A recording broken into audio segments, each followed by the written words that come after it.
Everyone, সবাই কেমন আছেন? আশা করি ভালো আছেন। আমরাও ভালো আছি। তো অনেক দিন পর ব্লগ ভিডিও নিয়ে হাজির হলাম আপনাদের সামনে। তো আজকের ভিডিওটির সাথে থাকুন, আর কেন এতদিন ভিডিও দিইনি সেটাও শেয়ার করব। তো আপনারা আমার সাথে থাকুন আর পুরো ভিডিওটি স্কিপ না করে দেখতে থাকুন। তো অনেকেই জানেন যে কেন এতদিন ভিডিও দিইনি, আবার অনেকেই জানেন না। তো যারা জানেন না তাদের জন্য আজকের ভিডিও। তো 28 ফেব্রুয়ারিতে মায়ের ফোন ঢোকে সকালবেলায়, কারণ আমার বার্থডে, কিট্টুর বার্থডে, তারপরে আমাদের অ্যানিভার্সারি, সবার আগে মায়ের ফোন ঢোকে, মা উইশ করবে বলে। তো সেরকমই আমি ভাবলাম যে কিট্টুর বার্থডে, যার কারণে মা হয়তো উইশ করার জন্য ফোন করেছে। তো ফোনটা তুলেই মা খুব গম্ভীর গলায় বলছে যে তোর দাদির শরীরটা খুব খারাপ। আমি ভাবলাম যে দাদির মাঝে মধ্যে এরকম শরীর খারাপ হতো, তারপরে আবার ঠিক হয়ে যেত, তাই আমি অতটা ব্যাপারটা সিরিয়াস নিচ্ছি না। তারপরে বলছে যে পুরো একদিকটা স্ট্রোক হয়ে গেছে, কথা বলতে পারছে না। তখন যেন আমার বুকের ভেতরটা না ঢক করে উঠলো, মানে কীরকম যেন একটা হয়ে গেল বুকের ভিতরটা। কোনো দিন দাদিকে নিয়ে এতটা সিরিয়াস ভাবিনি যে দাদির হয়তো হয় আবার ঠিক হয়ে যায়, হয় আবার ঠিক হয়ে যায়। তো ওটা ছিল বৃহস্পতিবারে। তো মা বললো যে আমরা হসপিটাল নিয়ে যাবো এমার্জেন্সিতে। তো আমি বললাম ঠিক আছে, তাহলে তোমরা এসো, আমি এখান থেকে যাচ্ছি, দেখা করে আসবো। তো আমি আর আমার দিদি গাড়ি নিয়ে সঙ্গে সঙ্গে বেরিয়ে গেলাম। গিয়ে দেখছি আমার দাদি বেডের মধ্যে বসে আছে। দূর থেকে দেখেই যেন বুকের ভেতরটা কীরকম একটা হয়ে উঠলো। দাদিকে এরকম অবস্থা কোনো দিন দেখিনি।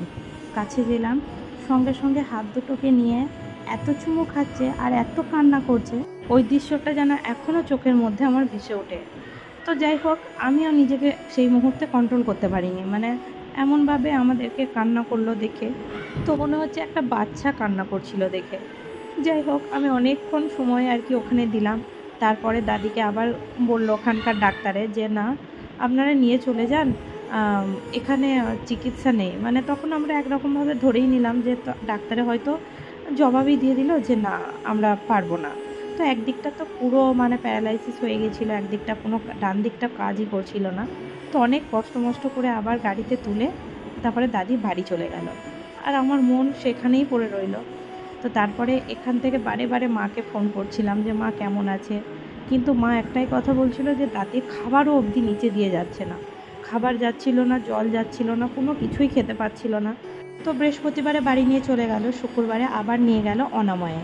তো শনিবারে সকাল থেকে কেন জানি না হঠাৎ করে আমি ব্যাগটা গুছিয়ে নিলাম যে না, দাদির শরীর এত খারাপ, আমি 2 দিন গিয়েও বাড়িতে থেকে আসি। তো ব্যাগটা আমার গোছানো হয়ে গেল। তারপরে ফুপু রাতে ছিল দাদির কাছে, তো ফুপুকে ফোন করলাম। ফুপুও বলল যে না, দাদির শরীর একদম ভালো নেই মা, তুই আসবি। তাই আমি ভেবেছিলাম যে আমার ফুপুকে আমি বলি যে তুমি আমার বাড়িতে এসো, তো স্নান টান করে খাওয়া দাওয়া করে যাবে। তো আমার ফুপু বললো না মা, আমি যেতে পারবো না। আর ফুপুর কথাবার্তা শুনে আমি বুঝতেই পারলাম যে আমার দাদির শরীর একদমই ভালো নেই। তো আমি কোনো রকমভাবে স্নান টান সেরে তাড়াতাড়ি টোটো ধরে চলে গেলাম, কারণ হাইওয়েতে আমি গাড়ি চালাতে পারবো না, মানে আমার খুব ভয় লাগে, কোনো দিন চালাইনি। তো যার কারণে আমি ডাইরেক্ট টোটো করে চলে গেলাম।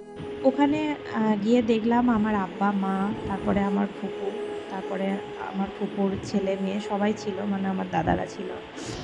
তো ফুপু তো ফার্স্টে আমাকে যখন দেখলো তখন প্রচণ্ডভাবে কান্না করছিল। তারপরে বললো কি যে একবার দাদিকে দেখাও। তো দাদি কোথায় আর বাঁচবে না জানিস। খুব কষ্ট করে এডিটটা করছি, কারণ প্রত্যেকটা কথা যখন বলছি সেই কথাগুলো যেন আমার চোখের সামনে দৃশ্যগুলো চলে আসছে, কী হয়েছিল না হয়েছিল সবটাই যেন আমার চোখের সামনে চলে আসছে।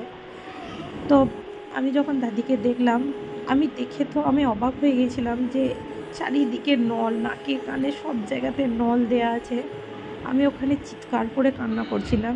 আমি অনেকবার মাথায় হাত দিয়ে দিয়ে ডাকলাম দাদি দাদি, কিন্তু দাদি চোখই খুললো না। কিন্তু সকালে, মানে শনিবারের সকালবেলায় আব্বার সাথে দাদির কথা হয়েছে।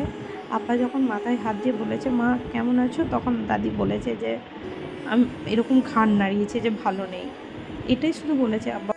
তারপরে তো আমি বুঝতেই পারলাম যে দাদি আর নেই আমাদের মধ্যে, কারণ ডাক্তার সঙ্গে সঙ্গে ছুটাছুটি করছিল, সব স্টাফরাও ছুটাছুটি করছিল, যেটা আমার চোখের সামনেই হচ্ছিল আর আমার এক দাদার চোখের সামনে হচ্ছিল এগুলো।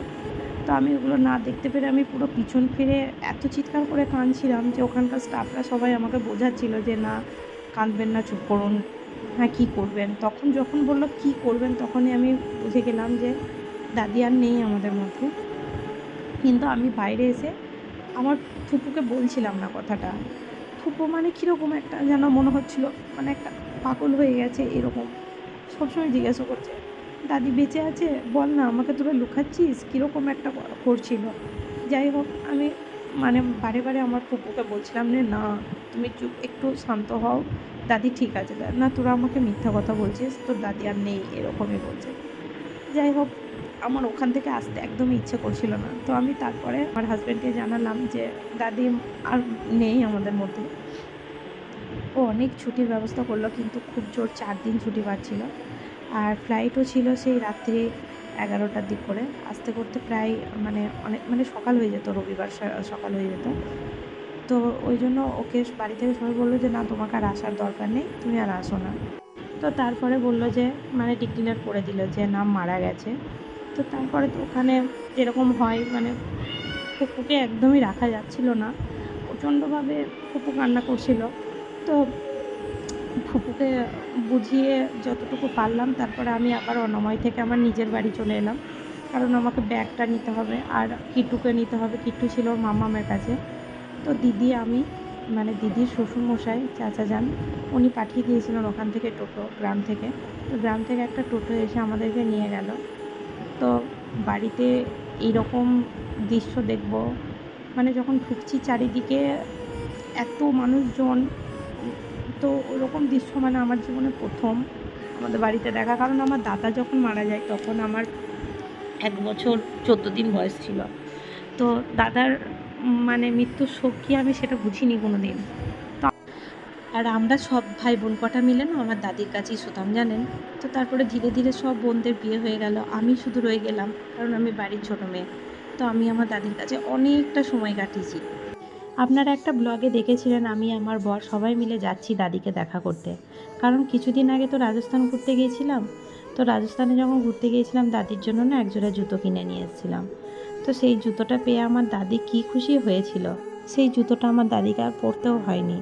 যেদিন আবার বাড়ি চলে আসি সেদিন দেখলাম জুতোটা খুব যত্ন সহকারে রেখে দিয়েছে আমার দাদি। যখন দাদিকে দেখা করতে যেতাম তারপরে আবার চলে আসতাম দেখা করে, যতক্ষণ না চোখের আড়াল হতাম ততক্ষণ আমার দাদি বাড়ির মধ্যে ঢুকতোই না, খামারেই দাঁড়িয়ে থাকতো। আর এমনিতেই মন মেজাজ কোনো কিছুই ভালো ছিল না, যার কারণে কোনো ভিডিও শ্যুটও করিনি, ভিডিও দেওয়াও হয়নি।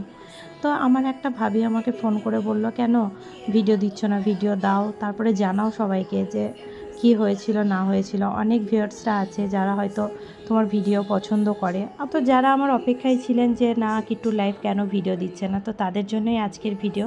তো আমি সমস্তটা জানিয়ে দিলাম। তো ধীরে ধীরে আবার সেই নর্মাল লাইফে তো ফেরত আসতেই হবে, কি করা যাবে।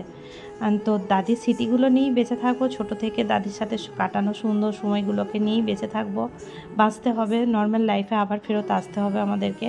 তো এই যে সবাই অনেক অনেক দোয়া করবেন দাদি যেন জান্নাতবাসী হন, দাদি যেন খুব ভালো জায়গায় থাকে। তো আমরা তো সব সময় দোয়া করছি আর চেষ্টা করছি যে নর্মাল লাইফে ফেরত আসার জন্য।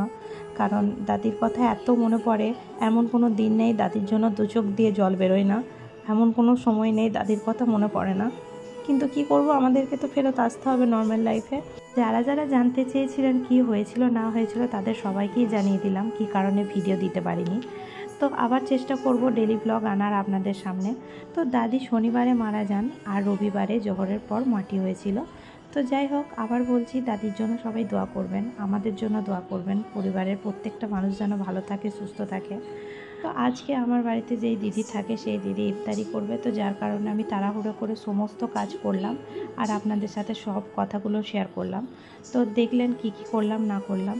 তো আপনারা অনেক দিন বলছিলেন যে দিদি কেন ভিডিও আসছে না, ভিডিও আসছে না, সমস্তটা আজকে শেয়ার করলাম আপনাদের সাথে। তো কিছুদিন পর আবার বাপের বাড়ি যাব, তো সেখানকার ভিডিও আবার শেয়ার করব, যতটা পারবো ততটা ব্লগ করার চেষ্টা করব। তো যাই হোক, এই যে সমস্ত ইফতারি আমি এখন রেডি করে নিয়েছি। তো এইগুলো এখন টিফিনের মধ্যে ভরে দিয়েছি। আর এই যে দেখুন কিচেন রুমটারও খুব নোংরা অবস্থা হয়েছিল, তো সমস্তটা পরিষ্কার পরিচ্ছন্ন করে আমরা নিজেদের ইফতারি করে এই যে এখন একটু শসা দিয়ে কলাই ভুনা খাচ্ছি। তো যাই হোক, আজকের ভিডিওটি এই অবধি। যদি আজকের ভিডিওটি আপনাদের ভালো লেগে থাকে লাইক শেয়ার কমেন্ট করে দেবেন। দেখা হবে নেক্সট ব্লগে। তো সবাই ভালো থাকবেন, সুস্থ থাকবেন, সবাইকে ভালো রাখবেন।